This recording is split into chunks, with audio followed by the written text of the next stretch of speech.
Hi, welcome to Real Film Snobs. I'm Angela Yeager.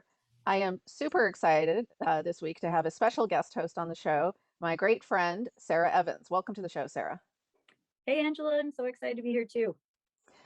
And Sarah and I have been friends. We were just discussing this before the show because I had to check with her because we weren't sure how long it's been. We're thinking it's about 17 years, could be 18, somewhere in there. So a long time. And somehow, I don't know how this has happened, but Sarah's never been guest host on the show, even though you've always been a big movie fan and watched movies. You were an early member of the movie club that I, Mhm. work with. And so we've watched movies together over the years. We have different tastes, but some similarities. But for some reason, never guest hosted before. So here we are in the world of Zoom. We can do that now. That's true. I would say I never wanted to host because I was too intimidated. I'm not a snob on the level of you, so Well, very few people are. What can I say? But we have a lot of folks on the shows who aren't snobs. They're just movie fans or movie yep. buffs. So that's always fun to give a different perspective as well.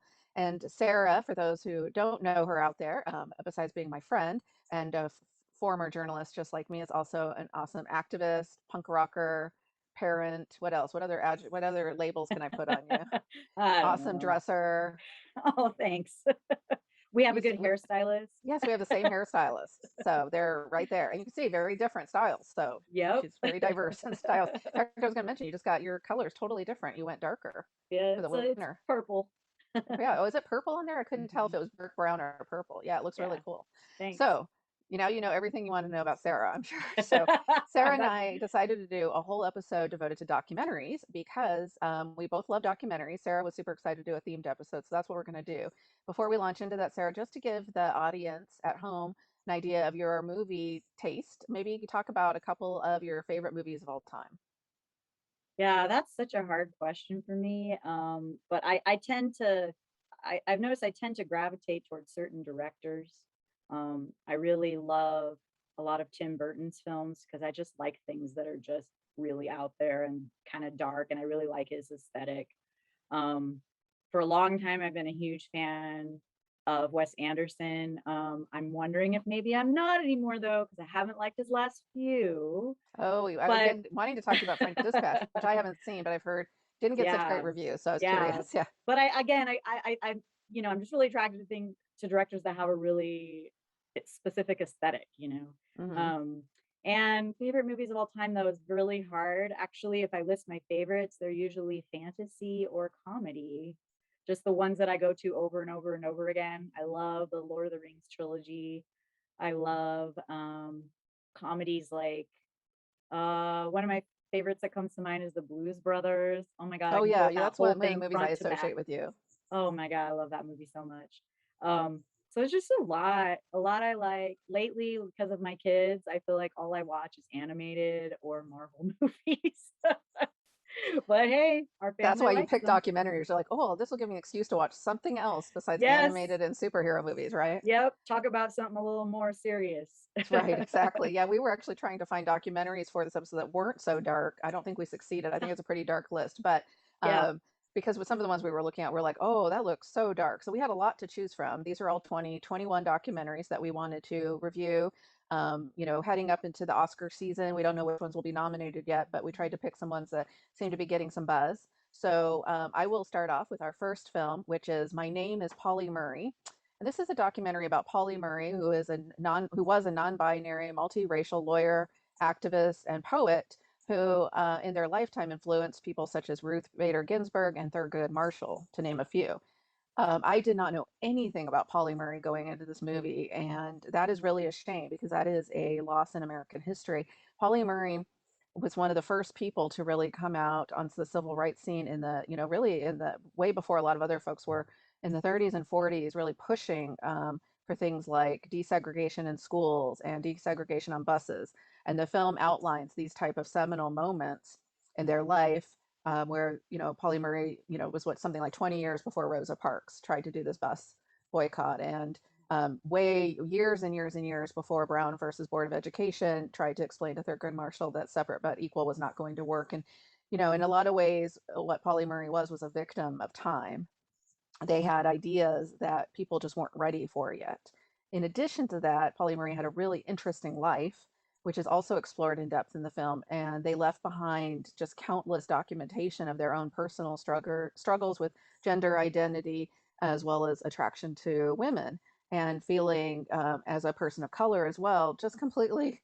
You could just imagine you're this like great mind, this activist, this lawyer, also a very religious person. You're having gender identity conflicts at the time, in a time where there was not even words to describe that, and also attracted to women. So there's just a lot going on with this person, which just makes the documentary, I think, pretty fascinating viewing. I'm curious to hear about what you thought, Sarah.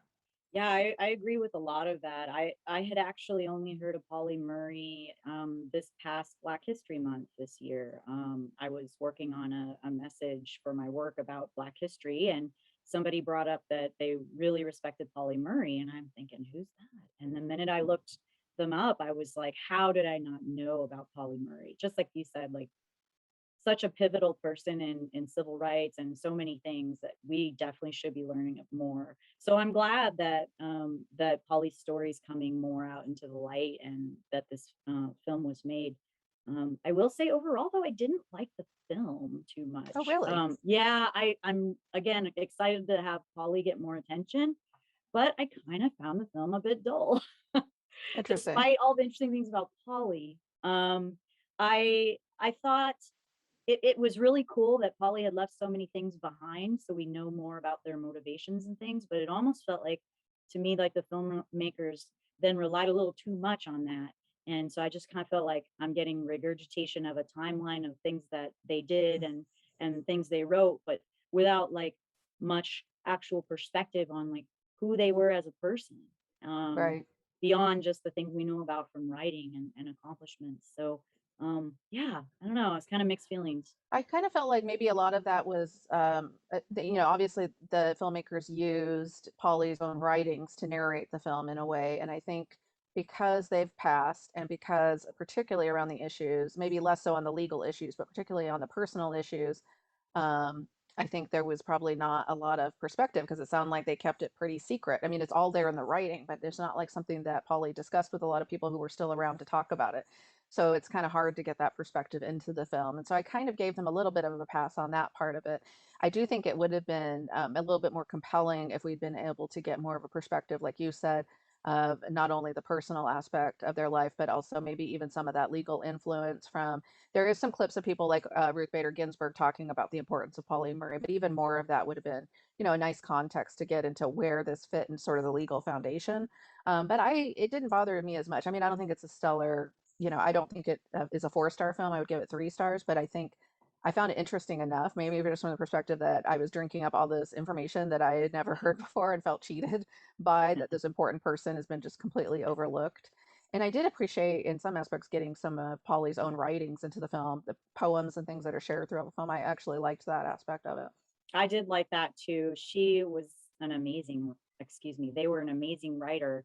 And a lot of the quotes, I was just like, I just wanted to sit with each quote and just think about it Yeah. because they were just beautifully stated. And yeah, I think that glad I learned so much more about Polly. I don't know if I'll really remember this film much, but it really has inspired me to want to learn more about Polly. This almost So makes you want to that's a read just like a positive. really, really well developed book, right? Yeah, That's a lot. Yeah. exactly. That Yeah. I could exactly. So totally see that. I was gonna give it 2 stars, just because I didn't find the movie itself as compelling, but I'm, Yeah. I like think the that's fair. content wise inspired me. It's definitely not a revolutionary documentary in terms of format. It's not something like, Summer of Soul or something where you're like, wow, this is going to be a 4-star movie I'm going to watch over and over. And so, yeah, I could see that. Mhm. Okay. So next one is all yours, Sarah. Yes. Okay. So the next film we're going to talk about is called All Light Everywhere. This film is a far ranging look at the biases in how we see things, with a focus on the use of police body cameras. The film takes us inside Axon, the company that makes most of the body cameras used by law enforcement in the US. And it also spends some time with police getting trained on how to use these cameras to provide a thoughtful look on perspectives observed in person and on film. Wow. I actually found it hard to know how to describe this film That was because pretty it good. That's about as good as because I would have trouble describing it. but I was interested in watching this film because I do I have a great interest in social justice and anti-racism work. And so I was, the part about police body cams intrigued me. That's definitely something that's being debated a lot more across the country right now. Salem police just decided they would adopt body cams. So, I was just interested in that as a topic. And this film really blew me away. I liked it a Oh, lot. really? Yeah, and just definitely not perfect. I'll get to that in a minute, but just I learned so much about just the idea of body cams and thinking about that idea of what they capture and what they don't. They say have a quote at the very beginning of the film. Every image has a frame, and every frame excludes a world beyond its edges. And that one really made me think a lot. Like we think about this idea of cameras filming things, and that that's the facts, and you can't change it. That's like exactly what happened. But then the more they explored in this film, you realize, well, is it exactly what happened? Because, for example, we learned from the tour of Axon that they purposely don't use infrared in their body cams because they only want you to see on film what the officer can see, right? So that makes sense to me from a legal perspective of what when you're in court.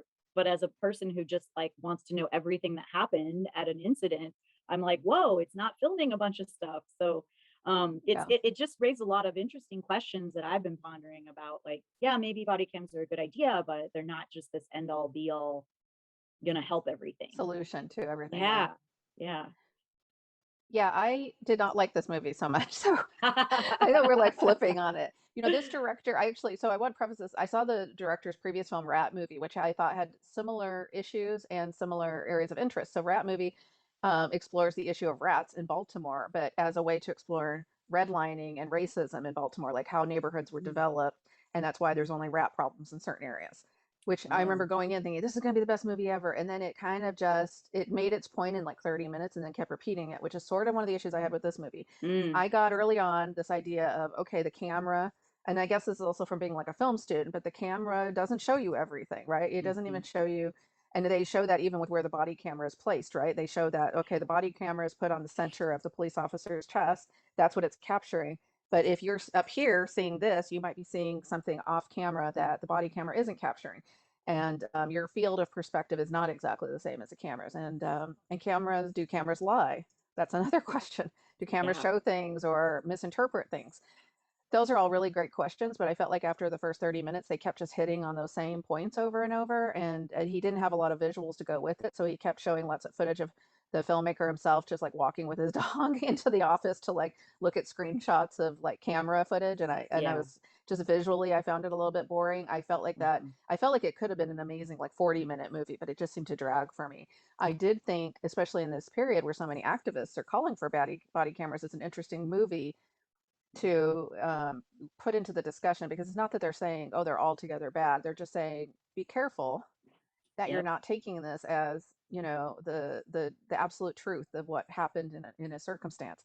I actually thought the more interesting issue, which they didn't touch on as much in the film, was the one of the issue of where all this data is going, right? Because Axiom is a huge corporation that Yeah. is then tracking and collecting all this information about what the police are doing or what people are in the neighborhoods are doing, including cameras on streets. They're also selling those. And they show this Yep. big debate in Baltimore where they're talking about putting cameras on all the streets, and the people in the neighborhood are like, well, what is this actually going to do? Who are you actually surveying? I almost thought that was almost a whole separate movie, but I yeah, so love that was that my, part yeah. at the Baltimore community meeting. I Yeah, I love would have liked that to have a part. little bit more of that, I think.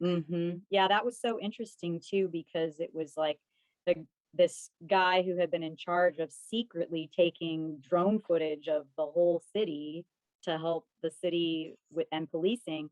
And then it came out in the news that they were doing this, so the city had to stop doing it because people freaked out. And then you have the guy who was doing the filming, like he was still thinking it was such a good idea. He went to the community to try to convince them that they should do this. Hmm. Wow, that was just interesting to me on a lot of levels. And I kind of liked the shots thrown in there where you would see the director actually working on setting up the scene, or you would see them working on the computer. I liked that stuff. To me, it was just a constant reminder that you're getting a very curated view of reality. And that Hmm. includes this film. You think you're just listening to the guy giving the tour of the body cam factory, but they show like they're positioning him in a spot. He's on cue saying things. Like it's just another reminder, like it's not always the reality you think it is. So I kind of like that Well, look at us right now aspect. here at home. I mean, you've got Yeah, kids probably running around somewhere behind you, yeah, and exactly. who knows what going on. I've got cats in the other room scrambling for food. So there's, Right, that's just right. off camera right now. Yeah. Well, yeah, I wouldn't give this film 4 stars. I think it did have some flaws. There were some parts where it felt a little repetitive. There was like a thread going through where they were like with some test subjects in a room filming them, and I never fully understand stood what What that they were supposed to part be was doing, I about. couldn't even I didn't understand that get either. that. But I would still give it 3 stars just overall. Like I loved a lot of what was done in this movie, and I think it's a really good one for people to watch, especially if they are interested in social justice issues. It just gives some good things to think about around this body cam issue. Yeah, definitely. Yeah, and I definitely think there's some interest there. I just, for me, I got like halfway through, I was sort of like, I think I got the point now. So Yeah, yeah, I get so that. yeah. Okay, Awesome. so yeah, Yeah, we were well, flipped on the first two, so it'll be interesting to see if we agree I on anything know. today. I know, that will be interesting. Well, our next film is called Jacinta, and this was another one of my picks. Jacinta follows a family over the course of 3 years. It starts at the main correctional center where Jacinta and her mother are both incarcerated together, both recovering from drug addiction. At a young age, Jacinta had become entangled in her mother's world of drugs and crime, and she's followed her in and out of the system for years. This time, we follow Jacinta as she's released from prison, trying to maintain her sobriety, but also trying to reconnect with her own 10-year-old daughter. I was interested in watching this film for a couple reasons. I work in my personal life. I work in the criminal justice field, so I'm always interested in topics that take that on. But I also just really gravitate toward documentaries that tell so-called normal people stories, where they Hmm. just kind of follow like normal people who have a very interesting story to tell. And so that was another reason I wanted to see this. This was a very hard film to watch. It just, I mean, I named incarceration, drug addiction, family dynamics, like, and it goes deep. I was really impressed with how closely the filmmaker connected with this family and the access that the family gave the Yeah, filmmaker as a result. I mean, you literally see, people having relapses right in front of the camera. And just to have that access, I know the filmmaker worked hard to do that, and it really makes the story more compelling. The whole time you're kind of like you're rooting for Jacinta and her mom to do better, but you're also like, can they do it? And I the one of the really heartbreaking themes throughout it to me was this idea of choosing drugs over your own children. Like people getting so addicted that no one wants to choose drugs over supporting their kids, but like just getting so addicted and in such a hole that they feel like they have to, or right. almost. And that was an interesting theme throughout this. Well, and then yeah, I loved this movie, by the way. So this is definitely my favorite of the documentaries we're reviewing. I'll just say that now. I did not expect I was going to like it as much as I did because sometimes when it first started, I'm like, oh, is this going to feel like the movie of the week special, like Drug Addicted Mother? But it's so much deeper than that, like you said, and the access the filmmakers have is amazing. I mean, it felt like they didn't restrict anything, whether it was in prison following her or her mother, or out on the streets, when she gets out of prison and then goes and makes her first score. I mean, the cameras are right there with her, which is incredible. It's heartbreaking. It's also really educational, without trying to be, which I always like movies. It's really a personal story. If you just watch this as a drama, you would find it just as compelling. But it has this through line of, this idea of generational poverty and generational drug use. The mother, we get the sense she probably also came from bad times and then passed that on to her kids, because it's not just Jacinta, but we find there's a brother who's in prison, right? So she's passed this life, and it's not like, oh, you can't escape, but it's really hard to escape when you're a kid who looks up to your mother the way these kids did. And you're taking, and from at every age you can remember, you're going along with her when she goes to take drugs or do drugs. It just becomes part of your life, the way some people follow their patterns into business, or they follow their parents into, they like the same foods as their family or whatever. It's just incredible. And then we see the tragic part also, Jacinta's own daughter, being separated from her, and her anger over the fact that her mother can't get her act together. But then we also worry, what's the little girl's future? I kept thinking about that as well. Is she heading down the same path? Because even though she seems street smart, she obviously adores her mother the way Jacinta adored her mother and worships her. And that seemed a little troublesome to me, actually. I was worried about her too. And I don't want to give too much away, but I was happy to see the daughter like start to have some self-realization about her relationship with her mom, and kind of like realizing that maybe there were some boundaries she would need to put up even though she didn't want to. Yeah. um my favorite person in this film actually though was Rick, the dad, Jacinta's dad.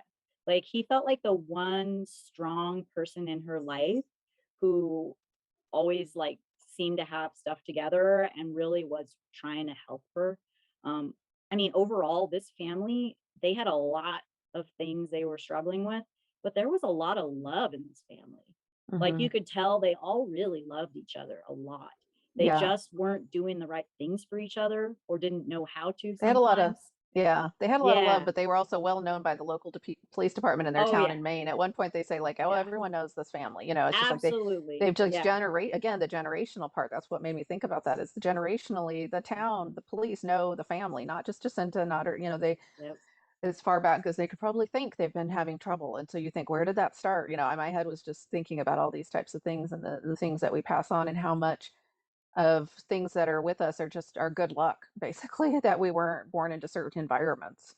That So, is definitely true. Yeah. I think again, it can be really easy like if you just hear about a mom and daughter like these two in passing or in a news story, you just to think, "Oh goodness gracious, that family's so screwed up. They don't even probably care about each other." But like you right. see that care in this family that that's not it, right? Like you see more the depth of they would love to support each other. They're just they don't know what else to do, or they don't know how, or they had so much trauma they're just not doing it the right way. So I don't know, Yeah. I this was also my favorite film that we reviewed today, and I'm definitely giving it 4 stars. It was so Yeah. good. Yeah, so we're on the same page on this one. Yay, we agreed. Yeah, no, I'm definitely there with you on this one. And I especially like your perspective. I know with coming from the criminal justice system, like you said, but this idea people tend to just, sugarcoat or, they put the labels on people like, well, they should just get their act together. And you can just see it's not as easy as all of that when you watch a movie like this. You, like you said, you could just hear the labels of mother and daughter, they're both on drugs. But then when you see it, you see how hard Jacinta tries not to go back into that when she gets out. And it's just, it's a real disease and people don't always understand that it's not something you could just shake off. So it's really Absolutely. great. Yeah. Yeah. So we will move on to our next movie. And I would love, I just have to say, Sarah, I love that we picked four very different types of documentaries. So if there's not one Yeah. type you like on here, you might like another type. So we had kind of the biographical type with our first one. All Light Everywhere is definitely more of kind of that analytical, political type, just does a personal story. And then here we go into our fourth one, which is actually a little bit of a mix. I would say it's more personal, but there's maybe some interesting sociological issues to be explored with this next one, which is Some Kind of Heaven, from also from 2021, about a group. It's a portrait of a group of residents in a place called the Villages, which is the largest retirement city, 65 and older city in the world, I think, but at least at the very least, it's the biggest one in the U.S. And so I went into this film thinking it was going to be more like an expose on the villages, because I think these kind of like places are terrible, like these whole cities that are built around a homogenous group of people that are all essentially the same age. And I'm not talking about like a retirement, community, like a living facility or something like that. I'm talking this is like a whole city of what did they say, 65,000 people, something like that. So but actually, what they do even more effectively is just zero in on a few residents to explore through their personal lives what could be wrong with living in a place where, everybody knows your name and everyone's there to be happy and to be in paradise. That's what the Village's promise is. You are in paradise. Every need you have might be met. And you find some people are not always so happy in paradise. And it follows a different people of a couple where the husband is kind of having, I don't know if you call it a midlife crisis or what, but he feels different than everyone else and acts out and starts to get into trouble, and the wife is kind of not sure what to do with that. We have another guy who's actually doesn't live in the villages. He sleeps in his van outside the villages, but his goal in life is to hook up with a woman who's in the villages so he can ride the gravy train. So you have these different people. And then you have a woman who's single, whose husband and her moved there with the thought of, retiring and having a nice idyllic life there. He unexpectedly passes. She's left there alone and not enjoying it so much. So I Mhm. loved all these stories. And that's to me what Mhm. made this movie so compelling. I agree with you. This was my second favorite of the 4 that we saw, actually. Same, I wasn't sure what to expect going in. I thought it might be more about the villages itself, but it was in a lot of ways, but it I loved the way it honed in on these people's stories. And um I was reflecting on it last night, and I was kind of jokingly in my head thinking like it's supposed to be paradise, and they found like the least happy people in the whole villages to follow around. I But think that was purposeful. they Yeah. kind of did, yeah. Well, and this was I watched this earlier this year, and so I rewatched it for our show here, and I noticed some things I didn't notice the first time, including the fact that when those people you just mentioned are introduced, the words on screen, it has their name, and then it describes like Reggie and Anne married, and then there's Dennis single, and Barbara widowed. Like the description it gave about them was specifically about their marital status. I thought that's really interesting. And then I reflected on it a little more, and I was like, yeah, really a lot of what is going on here is kind of like how folks of their age are navigating love and relationships. Hmm. From that guy living out of his vantage, like, I just need a sugar mama to and a place Right. to live, Right. to poor Barbara who's widowed and still not sure how to deal with it and not sure how Right. to lighten up and meet somebody new. And Reggie and Anne, don't even get me started on. I don't know how Anne put up with him, Yeah, it honestly. was a crazy story. That was crazy. And you just think, yeah, 50 years of marriage. Everyone's like, why don't you leave him? She goes, I've been married on 50 years. What do I do now? He's changed his personality. I didn't expect this. Exactly. Yeah. Yeah, it's So really I interesting. like that. I like that Yeah. focus on relationships, and we see so many movies about young relationships. So it was kind of interesting to me to see folks at this age like still kind of navigating that complicated world And of also showing it doesn't dating. always And necessarily get easier, right? no, Yeah. that's disheartening, right? If I, Right. if I ever become a widow, that's what I have. No. um, Just don't go um, move into the villages. yeah, but I also just found the shots and look at the villages really interesting, like how insulated that community is. And they admit it. They're like, there's people who are like, oh yeah, it's a complete bubble. I wanted to live here because I didn't want to have any crime or basically any weirdos. I wanted it to be like every house the same. and Hmm. and and I'm like, even the media they consume there was made just for the villages radio station, Yeah. newspapers. It's like it is such a bubble, and that was really It's really interesting. interesting. So I'm giving it 3.5. Same for you, Nice. or I yeah, think I'm giving it 4, actually. 4. Oh, Yeah, wow. Great. I really Great. enjoyed it, especially on second viewing, because I kind of picked up on some things I didn't the first time. Awesome. Well, I'm getting the Yeah. wrap up signed, Sarah, but it was so much fun to Okay. have you. I hope you come back in 2022 on the show. Yeah. Please tell me you'll come back sometime. We'll review some other movies that your kids can't watch. I don't know. I was gonna Or we'll say, well, next time it'll be all Marvel movies because I know how Oh, much you no, no, no, no. love We'll do that. animated, no Marvel. I'm over that. Okay, so you can always find us on our website at realfilmsnops.com. We're on Twitter and Facebook, YouTube. Please subscribe to our YouTube channel. I'd like to thank, as always, our wonderful crew, especially Brad, for taping us, our fabulous sponsors. We're on CC Media, Scan TV, Corvallis Access Media, KMUZ, and KMWV. Have a great day and great movies. Bye-bye. Bye.